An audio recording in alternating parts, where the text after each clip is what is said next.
Today we've got a whole bunch of different AI news stories that we need to discuss.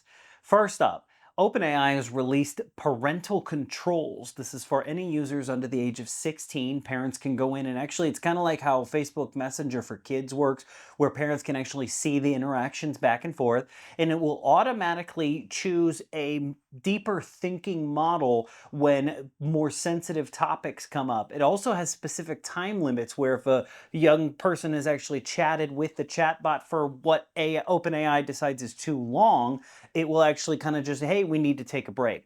Now, these are pretty interesting, but they may be one of those too little, too late type of moments. We've been seeing a lot of issues with AI lately, specifically with both Meta and OpenAI. And then the other one was character AI, where young people have been directly affected by extended chats with AI. So it'll be interesting to watch. The next one I want to talk about here is the Artificial Intelligence Risk Evaluation Act that is sitting inside Congress. It comes from Senators Josh Hawley and Richard Blumenthal.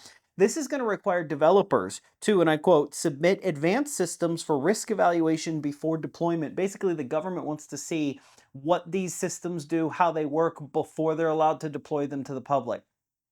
Personally, I'm not sure if I like this idea of that level of government overreach. I believe I can understand where they're coming from, but at the same time, what if they decide, oh, that one's too advanced, we're going to keep that one for ourselves, and then they have access to a bunch of tools? I don't know. What do you think? What are your thoughts on that particular one?